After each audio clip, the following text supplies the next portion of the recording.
Hello, evening all. Welcome to the Chelsea Football Fancast. I am, of course, Stamford Chidge, and the Chelsea Fancast, which, of course, is fuelled by Guinness and powered by Celery, and the show that loves defensive rearguards. Oh, yes. Now, the name of tonight's wonderfully packaged little show, and I like this title very much, the Chelsea Football Fancast.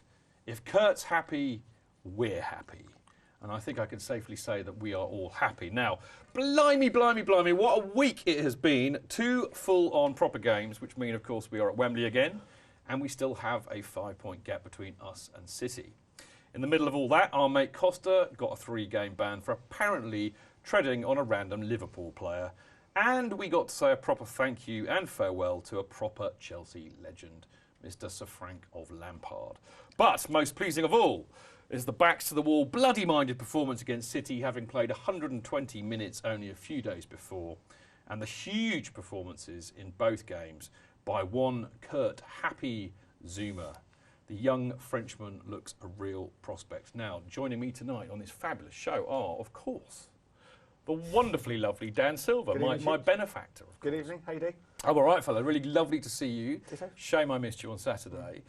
We have a special treat tonight. The first time that Andy Silverman has made it onto the table. Yeah, 2 years, got here at last. Okay, so it just proves that, I do give youth a chance. Thank you. And you. I'll pay you later. It's great to see you, Andy. Now, last but by no means least, my great mate and a man even more intelligent than me, I know it's hard to believe, but it is true, is the man that is called Blues Chronicle, but we know him as Dan Levene. Evening, lovely to be here. Really love to see you too, mate. And what a lovely, it's great to have you three around the table, actually, because we've got so much to talk about. It's going to be a mental show because there's so much on it. It's just been brilliant this week. So it's great to have a proper, I can guarantee you, proper football chat and not too many carry-on moments. Well, I say that now, but of course I'm probably lying now. OK, on the show tonight, we will be kicking off with the ratings for the Man City game. And I might even sneak in a quick man of the match for that if we have time. And then we'll be asking, was it 2 points dropped or was it 1 point gained in the game? And we'll be applauding the reception of Frank Lampard. And we'll also be asking, who was the spanner with the banner? Now, after all that, we'll be looking back at last week's second leg Pt.1 Cup against Liverpool. And we'll be asking, was Costa treated unfairly?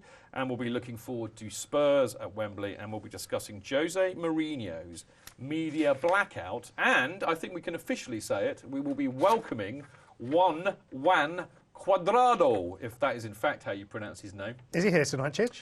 He might be coming on as a special guest. Is he on the benches? Hang on, I treat David Campbell style. 1-0. I don't know. I don't know. You never know. He's just done Chelsea TV, so, if he's just done Chelsea TV, there's no Oh, reason my why. word, he's just walked in, he's on the benches. I can't believe this. Now, apparently he's live in the gallery, according to Chaz. I don't quite know what Chaz has been smoking, but anyway, I'll have some of that. Something Colombian. Possibly. Possibly. Very good, Dan. Now, to wrap up the show, of course, we'll have a bit of Chelsea chatter stats, and we've got a humongously long email from my little mate from Pakistan, Hassan, and we'll try and cover some of the ground that he makes in that, and maybe we'll have time for some questions from you lot on Mixlr and Twitter as well. Now, don't forget, of course, you can tweet us during the show at Chelsea Fancast. And, of course, if you are listening as well as watching, if you're in the Mixlr page, which I think is mixlr.com, Chelsea Fancast, then you can get involved with all the chatting that goes on in there. There's always a good group of people in there. Ignoring completely what we're saying and chatting to each other, which is exactly how it should be. If you want to join in that, then I think they've just flashed on the screen where you can do that. So there we go. Anyway, tell us what you think about the show and the games while you're listening and watching. Now, I think it's time that we had a look at the player ratings of the Man City match. There we go. Lovely. So this is what, they're kind of basically a mix between Mark Worrells, who does this. Actually, I should mention this. Mark does a brilliant post-match thing on the ESPN website, and he a little bit of writing about the match, and then he dishes out the ratings. And they're always, I like what Marco says, because he's not as sensationalist as a lot of us are. He's very level-headed. But they are, if you put it back up on screen, because I was waffling. Right, Courtois got 6, Ivanovic got 7, Zuma got 8, Terry got 7, Azpilicueta got 6, Matic got 8, Ramirez got 8, Willian got 7, Oscar got 6, Hazard got 7, Remy got 7, and the subs, which were Drogba, Cahill and Loftus-Cheek, did not play long enough to register a mark. So, Dan, what do you think of those? I think they're pretty fair. The only thing I might take a little bit issue with is, I mean, I see why you've given Aspie a 6, but I'm not sure Aspie and Oscar both deserve the same number, because I think Oscar had a pretty poor game. And I think Aspie maybe deserves half a point more than Oscar. Okay. Did you cheat and read Mark's ratings? Because actually Mark gave Aspie a 7. Okay. And I dropped that down to a 6. Oh, that's interesting, okay. And he did give Oscar a 6. Yeah, I thought Oscar and I had a agreed poor with game. that. Yeah. I think he had a poor game. I think the poor bloke was knackered, to be fair. Yeah. You know, I think he really was. But I marked Aspie down because I think he was, fairly instrumental in us conceding the goal, which we'll talk about later. But that's why I marked him down. Andy, what do you reckon? Yeah, I pretty much agree with them. I'd like to have seen Zuma maybe with the highest mark out of all of them. Do you know what? I was tempted to give him a 9. Yeah. I really was. Because he did stand out by a brilliant, country mile. He really did, yeah. So, 3 or 4 tackles absolutely stood out. Just the first one, even on Aguero, just at the beginning of the game, which they highlighted. Yeah. It was a brilliant tackle. I thought that was good. What about you, Dan? Yeah, I agree. I thought Zuma was outstanding. I thought Willian had a great game. He was very disciplined, stuck to his role, so maybe Willian could have got a slightly better mark. And as Pete, probably the first time I've seen him get really skinned by a winger, because a couple of times maybe it was due to tiredness, but he was getting... Navas was He only played half a game against Liverpool, though, to be fair. So Navas gave him a tough time. He did, actually, but I think, I think it's interesting, actually. We'll talk about this later, but I think tactically the way that he set the side up, it was I think somebody put it in a great zonal marking, I think, put it, the fullbacks were told to stay at home. Yeah. And I think they pretty much did. I'm surprised none of you have mentioned Matic and Ramirez, because I thought Ramirez had a superb game. The real Ramirez is back. Yeah.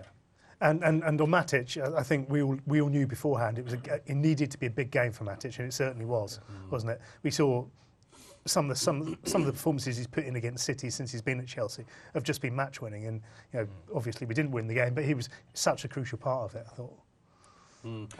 Ramirez, full of energy, looking like the Ramirez of a season ago, seems to be clear of injuries and had a really good game. The whole, as a 5, as a 6, defending, we were very solid. City had a lot of possession, but I don't remember Courtois making any saves of significance. He hardly did he? Yeah. I think the interesting thing about Ramirez, from my point of view, is that unlike Fabregas, it actually really does free Matic up to just go around hounding whoever he needs to hound and win the ball off him, because Fabregas is not a great tackler, and Fabregas will naturally want to go forward to set up attacks, which means that Matic has to be a bit mindful of any counter-attacking threat or whatever. But whereas Ramirez will be as dogged and ruthless and tackle as much as Matic. So I think in a game like that, where we had to really boss the midfield and control the midfield and certainly be very tight, I thought that was a really good selection. And then of course you've got Ramirez's ability to break forward quickly at pace, which I don't think you get from Fabregas. Yep. He's not as incisive like that. He's a different kind of player, obviously. So I thought that. Now, the last person I'd like to mention, really, and all that, is Remy. I thought Remy was superb. Perfect pick for that kind of game again, with his pace. Agreed. I think City were expecting Drogba, and I think they probably set up to face Drogba. Remy had a good game. OK, the ball didn't stick, if I'm going to be critical, as much as it would do with Drogba, but I thought he was everywhere. He was running across the line, giving the defenders no peace, and I thought he had a really good game. Took his goal well, had a really good sort of 75, 80 minutes. Yeah, I mean, I wouldn't disagree with a word of that. I thought what I really liked was his pace, and he gets the ball and he runs straight at the defence, Dan.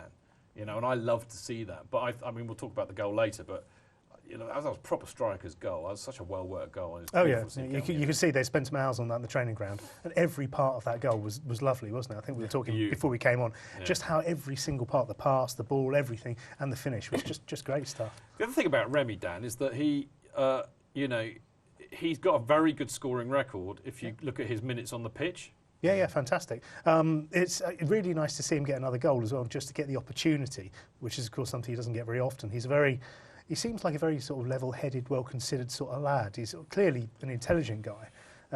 And, you can see that maybe he might be a bit down, potentially, about not playing. So it's great when he comes on that he gets a goal like that, and a really, really good goal. I think he's a naturally confident lad, Andy. I mean, I mean, the best thing about it was he wouldn't have been on the pitch if the FA hadn't banned Costa, and he scored a goal, which makes it even better. But no, he looks confident, and he said he'd do anything for the team, which is what you want from a player who's sitting on the bench. Absolutely spot on. I'm really pleased to see him score and have a good game. Now, very quickly, before we kind of go to part 2, let's kind of get a sneaky man of the match in here. My 3 nominations would be and by the way, you lot out there, I haven't put these on the website because I've been a very lazy toad, so this is kind of all hypothetical. I might put them up on there later, we will see.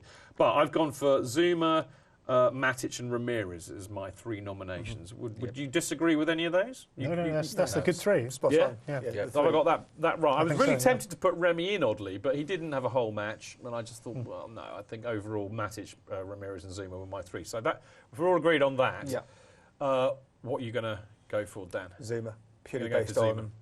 in the deep end, just faultless game. Just really looks very assured. Alongside JT, that could be a great partnership. You know, that's something we didn't touch on really, but it's nice to. A lot of people made the Desai comparison, didn't they? It's a bit early for that, isn't it? Anyway, it? I'm being shouted at in my ear. So you're going to go for Zuma. I think head says Matic, heart says Zuma. So Zuma. Zuma, okay. You're going to go for Zuma as well. Mate, Zuma, 100%. Well, there we go. So we're all happy that Zuma got the vote. So there we go. Right, we voted for Zuma as our man of the match, although I think, as the boys were saying, Matic and Ramirez would have pushed him hard, but I'm particularly happy with that, as I said. I think he deserved it, and he looks a hell of a prospect, and we will talk much more about Kurt Zuma and the others and the performance in general in part 2, which is coming up just after this break.